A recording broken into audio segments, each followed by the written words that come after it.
CC limit থাকার কারণে আমাদের দেশে 125 সিসি সেগমেন্টটা হচ্ছে হিউজ একটা সেগমেন্ট। আর এই সেগমেন্টে বাজাজ ডিসকভার 125 এবং টিভিএস রেইডার 125 এই দুটো বাইক হচ্ছে 125 সিসি সেগমেন্টের অন্যতম বাইক। এখন এই দুটো বাইকের মধ্যে বর্তমান সিচুয়েশন অনুযায়ী আপনি কোনটা কিনবেন, যেহেতু বাইক দুটোর প্রাইস বেড়েছে, আর ওভারঅল কোনটা আপনার জন্য ভালো হবে, এই নিয়েই আজকের ভিডিও। আসসালামু আলাইকুম, আমি Rakib, welcome to bike information BD. By the way, এই ভিডিওর জন্য অনেকেই বলেছিলেন ভিডিওটা দেওয়ার জন্য, আর এমনিতেই চ্যানেলে গ্যাপ পড়ে যাচ্ছে, তাই ভাবলাম আর দেরি করা ঠিক হবে না, কারণ আপনারা থাকলেই আমি থাকব। তো চলুন বেশি কথা না বলে কম্প্যারিজন শুরু করা যাক। ফার্স্ট অফ অল দুটা বাইকের ইঞ্জিন সম্পর্কে একটু জেনে নিই। প্রথমেই কথা বলি টিভিএস রেইডার 125 এই বাইকটার ইঞ্জিন সম্পর্কে। এই বাইকটার ইঞ্জিন টাইপ হচ্ছে single cylinder 4 stroke air cold 3 valve engine. Basically এই সেগমেন্টে 2 ভালভের ইঞ্জিন দেখা যায়, আই মিন 125 সিসি সেগমেন্টের কমিউটার সেগমেন্টে। যদিও এর আগেও আপনার 3 ভালভের ইঞ্জিন ছিল এই কমিউটার সেগমেন্টেই। তো এই 3 ভালভের মধ্যে দুইটা ভালভ হচ্ছে ইনটেক ভালভ এবং একটি হচ্ছে এক্সস্ট ভালভ। ইনটেক ভালভ এবং এক্সস্ট ভালভ কি, এটা নিয়ে আমি একটা ভিডিও করছিলাম, ভিডিওর লিঙ্কটা আপনারা আই বাটনে এই মুহূর্তে পেয়ে যাবেন। তারপরেও আমি ছোট্ট করে একটু বলি। ইনটেক ভালভের কাজ হচ্ছে বাইকের ইঞ্জিনে এয়ার এবং ফুয়েল ইন করা, এবং এক্সস্ট ভালভের কাজ হচ্ছে বাইকের ইঞ্জিন থেকে উৎপন্ন যে গ্যাস বা ধোঁয়া আমরা যেটা বলি, এটা আউট করে দেওয়া। সিম্পলি আপনারা হয়তো বুঝতে পারছেন। টিভিএস রেইডার 125 এই বাইকটার ইঞ্জিন ডিসপ্লেসমেন্ট হচ্ছে 124.8 সিসি। এই ইঞ্জিনটি ম্যাক্সিমাম পাওয়ার প্রডিউস করে 12.7 বিএসপি। ওয়েট, বিষয়টা হলো এই 12.7 বিএসপিটা আমি পেয়েছি অন্যান্য ওয়েবসাইটে, তার মধ্যে আমাদের দেশের অনেকগুলো ওয়েবসাইট ছিল। আর টিভিএস অফিসিয়ালি যেটা দেখাচ্ছে তাদের ওয়েবসাইটে পাওয়ার ফিগারে এইটা হচ্ছে 8.37 কিলোওয়াট, যেটা বিএসপিতে কনভার্ট করে পাওয়া গেছে 11.22 প্লাস। এখন বিষয় হচ্ছে কোনটা রিয়েল। অবশ্যই এখানে অফিসিয়াল ওয়েবসাইটকে প্রায়োরিটি দেওয়া উচিত। এখন অফিসিয়াল ওয়েবসাইট অনুযায়ী এই বাইকটির পাওয়ার তাহলে দাঁড়াচ্ছে 11.22 প্লাস বিএচপি, এবং 125 সিসি সেগমেন্টে এটা হিউজ একটা পাওয়ার, কম কিন্তু না। এই ইঞ্জিন থেকে ম্যাক্সিমাম টর্ক উৎপন্ন করে 11.5 নিউটন মিটার 6500 আরপিএমে। ইঞ্জিনটিতে রয়েছে 5 স্পিড গিয়ার বক্স এবং এটার ফুয়েল সাপ্লাই সিস্টেম হচ্ছে কার্বুরেটর। অন্যদিকে বাজাজ ডিসকভার 125 এই বাইকটার ইঞ্জিনের দিকে লক্ষ্য করলে দেখা যায় এই বাইকটারও ইঞ্জিনের টাইপ হচ্ছে single cylinder 4 stroke air cooled 2 valve engine. এখানে পার্থক্য একটাই, ইঞ্জিন টাইপের মধ্যে টিভিএস রেইডারে 3 ভালভ এবং বাজাজ ডিসকভার 125-এ 2 ভালভের ইঞ্জিন। ডিসকভার 125 এই বাইকটার ইঞ্জিন ডিসপ্লেসমেন্ট হচ্ছে 124.5 সিসি। এই ইঞ্জিন থেকে ম্যাক্সিমাম পাওয়ার প্রডিউস করে 11 বিএসপি 7500 আরপিএমে, এবং ম্যাক্সিমাম টর্ক হচ্ছে 11 নিউটন মিটারস অফ টর্ক 5500 আরপিএমে। এই ইঞ্জিনে রয়েছে 5 স্পিড গিয়ার বক্স এবং ফুয়েল সাপ্লাই সিস্টেম হিসেবে ব্যবহার করা হয়েছে কার্বুরেটর। এখন দুইটা বাইকের ইঞ্জিনের স্পেসিফিকেশন পাশাপাশি রাখলে আমরা যেটা দেখতে পাচ্ছি, পাওয়ার ফিগার এবং টর্কের দিক থেকে টিভিএস রেইডার এগিয়ে রয়েছে, এবং আরও একটা দিক থেকে টেকনোলজির দিক থেকে সেটা হচ্ছে এই বাইকটিতে 3 ভালভের ইঞ্জিন ব্যবহার করা হয়েছে। তো ডেফিনেটলি টিভিএস রেইডার 125-এর থ্রটল রেসপন্স কিছুটা বেটার পাওয়া যাবে ডিসকভার 125-এর থেকে। এখন বিষয় হচ্ছে দুটা বাইকের মধ্যে কোনটার মাইলেজ ভালো হবে, বা মাইলেজের দিক থেকে কোন বাইকটা এগিয়ে থাকবে।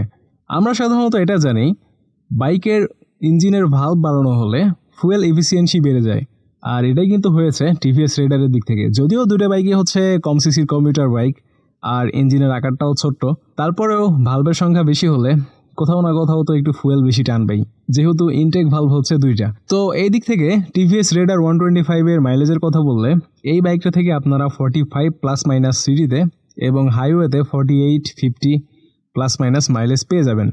আর ইকোনমিতে রাইড করলে এর থেকে বেটার কিছু পেতে পারেন, তবে একটা বাইক সবসময় ইকোনমিক্যালভাবে ব্যবহার করা সম্ভব হয়ে ওঠে না। এরপরেও আমাদের অবস্থান যেহেতু আলাদা আলাদা, আপনি এক জায়গায় বাস করেন, আমি এক জায়গায় বাস করি, আমাদের রাস্তাঘাটের কন্ডিশনও কিন্তু আলাদা আলাদা, তো এই দিক থেকেও মাইলেজটা ওঠানামা করে। অন্যদিকে ডিসকভার 125-এ মাইলেজ হিসেবে মোটামুটি টিভিএস রেইডারের থেকে বেটার বলা যায়, ডিসকভারে আপনারা 55 প্লাস মাইনাস সিটিতে এবং 60 বা 58 প্লাস মাইনাস হাইওয়েতে পেয়ে যাবেন। এবারে কথা বলি দুটা বাইকের ইঞ্জিনের রিলায়েবিলিটি নিয়ে। রিলায়েবিলিটির কথা আসলে আগে ব্র্যান্ডের দিকে দেখতে হবে। এখানে দুটো বাইকই যথেষ্ট রিলায়েবল এবং বেশ অনেক দিন যাবৎ আমাদের দেশে অ্যাভেলেবল রয়েছে। না এদের স্পেয়ার পার্টস নিয়ে কোনো সমস্যা আছে, না সার্ভিস নিয়ে। কিন্তু সমস্যা হচ্ছে ভাই, বর্তমানে সবগুলো কোম্পানির বাইকের দাম বেড়ে যাচ্ছে। আবার অন্যদিকে ইকোনমিক্যাল যে চিত্র, এটার দিকে দেখলে আবার মাঝে মাঝে মনে হচ্ছে ঠিক আছে, তারপরেও ভাই আমরা তো শুরু থেকে বাইকগুলো ওভার প্রাইজেই কিনতেছি। যাই হোক, এটা নিয়ে ভিডিও শেষে কথা বলতেছি। আর ইঞ্জিনের রিলায়েবিলিটি নিয়ে যেটা বলতেছিলাম, এখানে দুটা বাইকের ইঞ্জিনের রিলায়েবিলিটি আমি 19-20ও রাখবো না, দুটাকে একই জায়গায় রাখবো। এবং রিলায়েবল বলেই তারা এতদিন যাবৎ মার্কেটে টিকে রয়েছে। তবে এখন যদি আপনি আওয়াজ উঠান কোনো জাপানিজ ইঞ্জিনের সাথে, সেখানে হয় কি, জাপানিজ ইঞ্জিনগুলো একটু রিফাইন আর একটু স্মুথনেস ফিল করা যায়, দ্যাটস ইট। এবারে দুটা বাইকের ওয়েট, ফুয়েল ট্যাঙ্কের ক্যাপাসিটি, গ্রাউন্ড ক্লিয়ারেন্স, এই বিষয়গুলো সম্পর্কে জানবো।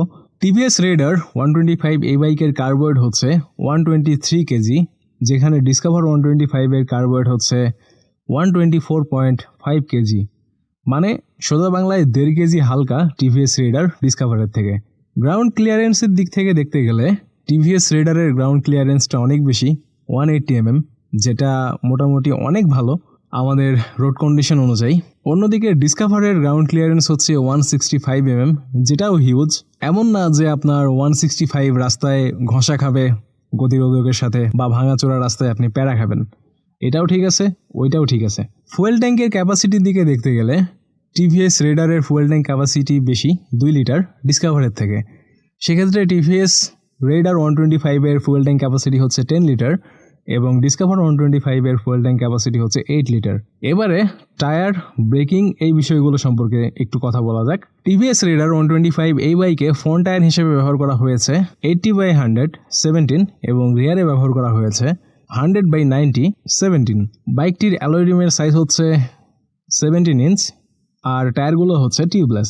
অন্যদিকে ডিসকভার 125 এই বাইকের টায়ার সাইজটা হচ্ছে ফ্রন্টে 100/80 এবং রিয়ারে 100/90। বাইকটির হুইলের সাইজ হচ্ছে 17 ইঞ্চ অ্যালয় রিম এবং টায়ারগুলো হচ্ছে টিউবলেস। ব্রেকিং এর কথা বললে টিভিএস রেডার 125 এই বাইকে ব্যবহার করা হয়েছে সিঙ্ক্রোনাইজড ব্রেকিং সিস্টেম, যেটা কাইন্ড অফ সিবিএস ব্রেক। আর ব্রেকিংয়ের যে ইকুইপমেন্টগুলো, যেমন ফ্রন্টে ব্যবহার করা হয়েছে 240 mm এর ডিস্ক প্লেট নন ব্র্যান্ডেড ক্যালিপারের সাথে, রিয়ারে ব্যবহার করা হয়েছে 130 mm এর ডাম ব্রেক। তবে এই বাইকটিতে সিঙ্ক্রোনাইজড ব্রেকিং সিস্টেম রয়েছে, যেটা বললাম সিবিএস এর মতো কাজ করে। অন্যদিকে ডিসকভার 125 এই বাইকে ফ্রন্টে ব্যবহার করা হয়েছে 240 mm এর ডিস্ক প্লেট নন ব্র্যান্ডেড ক্যালিপারের সাথে এবং রিয়ারে ব্যবহার করা হয়েছে 110 mm এর ডাম ব্রেক। আর এই বাইকেও রয়েছে অ্যান্টি স্কিড ব্রেকিং সিস্টেম, যেটাও সিবিএস এর মতোই কাজ করে। তবে 110 mm এর ড্রাম ব্রেক না দিয়ে এরা 130 mm এর ড্রাম ব্রেকটা দিলেই পারত। যদিও ব্রেকিং ফিডব্যাক একেবারে খারাপ না, তারপরেও ড্রামের সাইজটা বড় হলে বাইকটাও একটু ভালো হয়। ওয়েট, এখন হয়তো এটাও অনেকে ভাবতেছেন যে তাহলে সিবিএস ব্রেকিংটা কিভাবে কাজ করে আর এটা কিভাবে বুঝবো। সিম্পল, বাইকটা ডাবল স্ট্যান্ড করুন, সামনের চাকাটা জাগিয়ে রাখুন, এরপরে সামনের চাকাটা ঘুরিয়ে দিয়ে জাস্ট রিয়ার ব্রেকটা প্রেস করুন, দেখুন সামনের চাকায় ব্রেক অ্যাপ্লাই হয় কিনা। তো ব্রেকিংয়ের দিক থেকে দেখতে গেলে দুটা বাইকে সেম ওই অ্যান্টি স্কিড আর সিঙ্ক্রোনাইজড মানে সিবিএস ব্রেকিং ব্যবহার করা হয়েছে। আর ওভারঅল ব্রেকিং ফিডব্যাকের কথা বললে দুটা বাইকের টায়ার সাইজ রিয়ারে একই, এই দিক থেকে ব্রেকিংয়ের যে ইকুইপমেন্টগুলো এগুলোও সেম, তো ব্রেকিং ফিডব্যাকটা প্রায় সেমই হওয়ার কথা। এবারে কসমেটিক্স কিছু বিষয় নিয়ে কথা বলি এবং তারপরে প্রাইস নিয়ে কথা হবে। কসমেটিক্স বিষয়গুলো বলতে হেডলাইট, টেল লাইট, ইন্ডিকেটার্স বা বডি গ্রাফিক্স, ডিজাইন বা বিল্ড কোয়ালিটি, এগুলোই বোঝায়। এখন বিষয় হচ্ছে লাইটিং সেটআপের দিক থেকে, মানে হেডলাইট, টেল লাইট, এদিকের দিক থেকে টিভিএস রেডার অবশ্যই এগিয়ে থাকবে এর এলইডি হেডলাইট এবং টেল লাইটের জন্য, যদিও ইন্ডিকেটরটা হচ্ছে বাল্ব ইন্ডিকেটর। আর ডিসকভারের ক্ষেত্রে আপনার ডিআরএল রয়েছে এলইডি, বাট হ্যালোজেন হেডলাইট, তার সাথে হচ্ছে এলইডি টেল লাইট, আর ইন্ডিকেটার্সগুলো বাল্ব ইন্ডিকেটর। বিল্ড কোয়ালিটির কথা বললে টু বি অনেস্ট ডিসকভারের বিল্ড কোয়ালিটি টিভিএস রেডারের থেকে আমার কাছে কিছুটা বেটার লাগছে। তবে আমার দিক থেকে যেটা আমি বলতে চাই, প্রাইস অনুযায়ী দুইটা বাইকেরই বিল্ড কোয়ালিটি আরও ভালো হতে পারত। দুইটা বাইকের সাসপেনশনের মধ্যে টিভিএস রেডার এবং ডিসকভারে ফ্রন্টে সেম সাসপেনশন ব্যবহার করা হয়েছে টেলিস্কোপিক ফর্ক, এবং রিয়ারের যে সাসপেনশনটা এইখানে টিভিএস রেডারে ব্যবহার করা হয়েছে মনোশক সাসপেনশন এবং ডিসকভার 125-এ Nitrox gas filled twin shock absorber ব্যবহার করা হয়েছে, যেটার ফিডব্যাক অনেকটাই ভালো। এবং যারা ডিসকভার ইউজ করেন তাদের কাছে এই বাইকটার যে পার্টটাই ভালো লাগুক, রিয়ার সাসপেনশন নিয়ে কোনো কমপ্লেন নেই। আর টিভিএস রেডারের মনোশক সাসপেনশনের ফিডব্যাকটাও যথেষ্ট ভালো। আর সিটের কমফোর্টের কথা বললে প্রথমে রাইডিং সিটের কমফোর্টের কথা বলি। দুইটা বাইকই যেহেতু কমিউটার সেগমেন্টের বাইক, তো আপরাইড হ্যান্ডেলবার এবং সিটিং পজিশন স্ট্রেট হওয়ার জন্য দুটা বাইকে যথেষ্ট কমফোর্ট পাওয়া যাবে। তবে টিভিএস রেডারে কিছুটা ডাউন করা হয়েছে হ্যান্ডেলবার এবং ফুটপ্যাকটাও কিছুটা পেছনের দিকে।